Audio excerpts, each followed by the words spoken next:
நாளைக்கான வீடியோவில் வந்து என்ன நடக்குது அப்படின்னு பார்ப்போம். ஒரு வழியா வந்து நம்ம ஆதி வந்து பாரதி இருக்கிற இடத்த வந்து ரீச் பண்ணிட்டாரு அப்படின்னு தாங்க சொல்லணும். அத பார்க்குறதுக்கு நம்ம சேனலை மட்டும் லைக் அண்ட் சப்ஸ்கிரைப் மட்டும் பண்ணிருங்க. ஃபஸ்ட்டு எடுத்தோடனே ரத்னம் வீட்டில் வந்து நான் ஸ்கூலில் போய் எல்லா இடத்துலையும் தேடி பார்த்தேன். எல்லார்ட்டையும் கேட்டு பார்த்தேன். ஸ்கூலில் எல்லா பிள்ளைகளுமே வீட்டுக்கு போயிடுச்சுன்னு தான் அந்த வாட்ச்மேன் சொன்னார். எங்கே போனாலும் தெரிலையே அப்படிங்கிற மாதிரி ஃபீல் பண்ணி சொல்லிக்கிட்டு இருக்காரு. அங்கிட்டு வந்து பாரதி வந்து என்னம்மாமா இப்படி சொல்கிறீங்க, தமிழ் எங்கே போனாலும் அப்படிங்கிற மாதிரி அழுதுகிட்டே இருக்காங்க. உடனே மரகதம் வந்து சொல்கிறாங்க, கவலைப்படாதம்மா பாரதி, துரை தான் எங்கேயாவது கூட்டு போனாலும் கூட்டு போயிருப்பான், கூட்டு வந்துடுவான் அப்படிங்கிற மாதிரி சொல்லிக்கிட்டு இருக்காங்க. நீ வேணா உன்னோட மொபைல்லேருந்து துறைக்கு கால் பண்ணுமா அப்படிங்கிற மாதிரி சொல்கிறாங்க. சரி அப்படின்னு சொல்லிவிட்டு அவங்க வந்து பாரதி வந்து துறைக்கு கால் பண்ணுறாங்க. ஃபோன் எடுக்கவே இல்லை. உடனே ஃபோனை வச்சுட்டு ரிங்கு போகுது எடுக்கலத்த அப்படிங்கிற மாதிரி சொன்னோடனே, சரியத்த நான் வந்து கிளம்புறேன், நான் போய் எங்கேயாவது போய் தேடி பார்க்குறேன், எல்லா இடத்துலையும் வெளியில் தேடுறேன் அப்படிங்கிற மாதிரி சொல்லிவிட்டு பாரதி வந்து வெளியில் கிளம்பிடுறாங்க. அதுக்கடுத்து வந்து நம்ம ரத்னம் வந்து சொல்கிறாரு, மாப்பிள்ளைகிட்ட இன்ஃபார்ம் பண்ணிடுவோம் அப்படின்னு சொல்லிட்டு அந்த போலீஸ்கார் இருக்கார்ல மணி, அவருக்கு கால் பண்ணி அவர்கிட்ட சொல்கிறாங்க, இதில் வந்து காணும் அப்படிங்கிற மாதிரி சொன்னோடனே, சரிம்மா நான் என்னோடய வட்டாரத்தில் நான் தேடி பார்க்கேன் அப்படிங்கிற மாதிரி அவர் சொல்லிடுறாரு. அதுக்கடுத்து வந்து மரகத்திட்ட வந்து ரத்னம் சொல்கிறாரு, எனக்கும் வீட்டில் இருந்தால் மனசு கேட்கல, நானும் வெளியில் போய் 4 இடத்துல தேடி பார்த்துட்டு வரேம்மா, இங்கே வந்து தமிழ் துறையை கூப்பிட்டு வந்தாருன்னா எனக்கு ஃபோன் பண்ணுங்க அப்படிங்கிற மாதிரி சொல்லிட்டு ரத்னம் கிளம்பிடுறாரு. அந்த பக்கம் வந்து நம்ம இவங்க இருக்காங்கல்ல பாரதி வந்து ஸ்கூலில் போய் எல்லாமே கேட்டு பார்க்காங்க. எல்லா பிள்ளையுமே போயிட்டாங்கம்மா அப்படிங்கிற மாதிரி வாட்ச்மேன் வந்து சொல்லிடுறாங்க. உடனே வந்து சரி நம்ம வந்து ஆதிக்கு சொல்லிடுவோம் அப்படின்னு சொல்லிட்டு ஆதி கால் பண்ணி சொல்கிறாங்க. ஆதி வந்து வீட்டுக்கு போய்கிட்டு இருக்காரு. அந்த நேரத்தில் கால் பண்ணுறாங்க. ஆதி எடுத்துகிட்டு சொல்லுங்கள் பாரதி அப்படிங்கிற மாதிரி சொல்கிறாங்க. ஆதி பாரதி வந்து தமிழை வந்து காணும் அப்படிங்கிற மாதிரி சொன்னோன்னே, என்ன பாரதி சொல்கிறீங்க அப்படிங்கிற மாதிரி சொல்லிட்டு சடன் பிரேக் போட்டுறாரு. பின்னாடி வந்து ஒரு 2 வீலரில் வந்தவர் வந்து காரில் மோதிடுறாரு. மோதிட்டு சைடில் வந்து என்னையா வண்டி ஓட்டுற, ஃபோன் பேசிக்கிட்டே வண்டி ஓட்டுற, ஒழுங்கா ஓட்டி அப்படின்னு திட்டிட்டு போகிறாரு.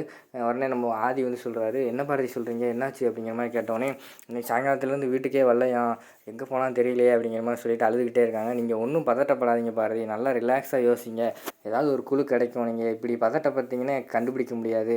நீங்கள் ரிலாக்ஸாக யோசிங்க, அவள் எங்கே போவா, அவள் ஃப்ரெண்ட்ஸ்கிட்டலாம் கேளுங்க, கிளாஸ் டீச்சர்கிட்டலாம் கால் பண்ணி கேளுங்க, நானும் தேடுறேன் அப்படின்னு சொல்லிட்டு அவரும் தேட போகிறாரு. அங்கிட்ட வந்து பாரதி வந்து கிளாஸ் டீச்சருக்கு வந்து கால் பண்ணுறாங்க. கால் பண்ணி, மேடம் என்னோடய பொண்ணு தான் காணும் அப்படிங்கிற மாதிரி சொன்னோன்னே, இல்லையே அவள் இன்றைக்கி ஸ்கூல் முடிகிற வரைக்கும் அங்கே தான் இருந்தான், முடிச்சுட்டு தான் வீட்டுக்கு போனான் அப்படிங்கிற மாதிரி சொல்லிடுறாங்க.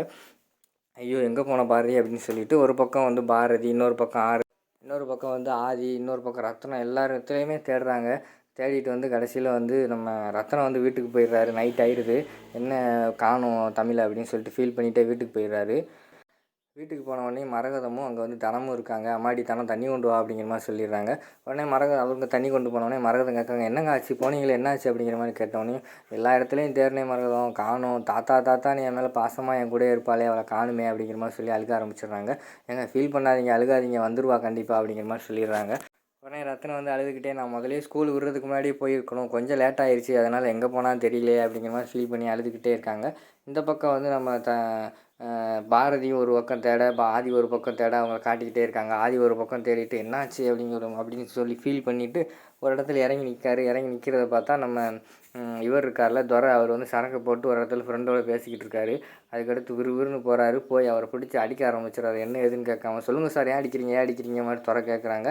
அது எதுவுமே சொல்லாமல் அடிக்க ஆரம்பிச்சிடறாரு. தமிழ் எங்கே அப்படிங்கிற மாதிரி கேட்காரு. தமிழ் எனக்கு எப்படி தெரியும் அப்படிங்கிற மாதிரி வந்து நம்ம துரை சொல்கிறாரு. நீ தானே கூப்பிட போன ஸ்கூலுக்கு, நீயும் ஃபோன் எடுக்க மாட்டேங்க, தமிழை சாயங்காலத்துலேருந்து காணும், 2 பேரும் எங்கே மறைச்சி வச்சுருக்க, அவளை எங்கே ஒழிச்சு வச்ச அப்படிங்கிற மாதிரி கேட்டோன்னே, நான் தமிழை கூப்பிடவே போகல சார், நான் சாயங்காலம் சரக்கு போட்டு இப்போ தான் சார் எந்திரிக்கேன், இவ்வளோ நேரம் தூங்கிட்டு இருந்தேன் அப்படிங்கிற மாதிரி சொன்னோன்னே, உடனே சட்டையை விட்டுட்டு சாரி மன்னிச்சிருங்க அப்படிங்கிற மாதிரி சொன்னோன்னே, சார் பரவாயில்ல சார், தமிழ் எங்கே அப்படிங்கிற மாதிரி அவரும் நம்ம துறையும் ஃபீல் பண்ணுறாரு. அவரும் ஐயோ தமிழை காணுமா அப்படின்னு சொல்லிட்டு அவரும் வண்டி எடுத்துகிட்டு அவரும் ஒரு பக்கம் தேட போகிறாரு. அடுத்த சீனில் வந்து நம்ம இவர் இருக்கார்ல, நம்ம ஆதி வந்து காரில் போய்கிட்டே இருக்கும்போது வந்து அவருக்கு வந்து ஒரு இடத்துல வந்து அவரோட ஹார்ட் வந்து படபடன்னு அடிக்க ஆரம்பிச்சிருது. நமக்கு நெருங்கின சொந்தக்காரங்க யாரோ பக்கத்தில் இருக்கிற மாதிரி ஃபீல் ஆகுது அப்படிங்கிற மாதிரி சொல்லிட்டு, ஒரு வேளை தமிழ் தான் இங்கே இருப்பாளோ அப்படிங்கிற மாதிரி அவருக்கும் தோண ஆரம்பிச்சிருது. எந்த இடத்துல ஹார்ட் அதிகமாக அடிக்கும் அந்த இடத்துல காரை நிப்பாட்டிடுறாரு. அவனுக்குள்ள ஒரு பில்டிங் மாதிரி இருக்குது. கண்டிப்பாக எனக்குள்ளே யாரோ தமிழ் இருக்காங்கன்னு நினைக்கிறேன், அதனால தான் நம்ம ஹார்ட் ஒரு மாதிரி துடிக்கிற மாதிரி இருக்குது அப்படிங்கிற மாதிரி அவருக்கு ஃபீல் ஆகுது. உடனே நாங்கள் இந்த பக்கம் பார்த்தா தமிழை வந்து ஒரு ரூமுக்குள்ளே வந்து கெட்டி போட்டு அடைச்சி வச்சுருக்கிற மாதிரி காட்டிக்கிட்டு இருக்காங்க. நாளைக்கு தான் தெரியும், அதாவது நம்ம ஆதி வந்து தமிழை காப்பாற்றுவாரா இல்லையான்ட்டு. நாளைக்கு எபிசோடில் வந்து வெயிட் பண்ணி பார்ப்போம்.